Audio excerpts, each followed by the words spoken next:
जय श्री राधे कृष्ण। हिंदू पंचांग के अनुसार चैत्र अमावस्या का दिन बहुत ही खास होता है।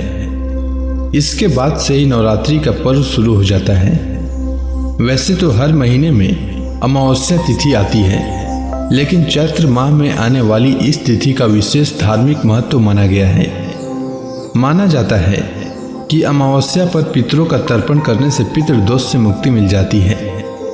बहुत से लोग इस दिन से जुड़ी कथा के बारे में नहीं जानते होंगे। आज मैं आपके लिए चैत्र अमावस्या की कथा लेकर आया हूं। तो आइए सुनते हैं चैत्र अमावस्या की कथा। प्राचीन समय की बात है। एक नगरी में एक राजा राज करता था। उसकी प्रजा और परिवार के लोग सुखी थे। राजा की रानी बहुत ही धार्मिक विचारों की थी। राजा के महल के सामने ही एक साहूकार की हवेली थी। राजा और साहूकार की पत्नी में आपस में घनिष्ठ मित्रता थी। एक बार साहूकार की हवेली से उसकी पत्नी की रोने की आवाज आने लगी। इसके बाद रानी ने राजा से इसका कारण पूछा, तो राजा ने कहा कि सेठ का पुत्र मर गया है। इस पर रानी ने कहा कि महाराज दुख क्या होता है जो सेठ की पत्नी रो रही है। इस पर राजा ने कहा कि जब तुम्हारा बेटा मरेगा तब तुम्हें पता चल जाएगा। इसके बाद रानी ने अपने बेटे को महल से नीचे फेंक दिया, लेकिन भगवान की कृपा से वह बच गया। रानी ने फिर राजा से पूछा कि दुख क्या होता है। तब राजा ने कहा कि पड़ोसी राज्य में युद्ध हो रहा है, मैं भी उस युद्ध में अकेला जाऊंगा। जब तुम मेरे मरने का समाचार सुनोगी तब तुम्हें पता चल जाएगा। लेकिन रानी अमावस्या का व्रत करती थी, जिसकी वजह से राजा उस युद्ध में जीतकर वापस आ गया।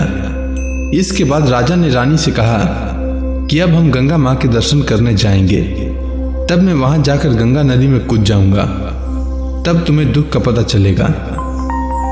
भगवान शिव कैलाश पर्वत पर बैठकर यह सब देख रहे थे। उन्होंने माता पार्वती से कहा कि आज मैं तुम्हें सुखी आत्मा के दर्शन करवाऊंगा। जिसके बाद भगवान शिव ने बकरे का और माता पार्वती ने बकरी का रूप धारण कर लिया। वह एक बावली के पास घास चरने लगे। रानी ने जब उस बावली को देखा तो उसने कहा कि हम यहीं पर विश्राम करेंगे। रानी ने भगवान शिव और माता पार्वती की बातें सुन ली, जिसमें भगवान शिव माता पार्वती से कह रहे थे कि रानी ने अमावस्या का व्रत किया है, इसीलिए इसे इस जन्म में कोई दुख नहीं मिलेगा। जिसके बाद रानी को सब कुछ समझ आ गया। उसने यह बात राजा को भी बताई और वह मिलकर अमावस्या का व्रत करने लगे। इसीलिए जो भी अमावस्या का व्रत करता है उसे कोई भी दुख इस जन्म में नहीं मिलता है। इसलिए अमावस्या का व्रत अवश्य करना चाहिए। उम्मीद है आपको चैत्र अमावस्या से जुड़ी कथा अच्छी लगी होगी। धन्यवाद।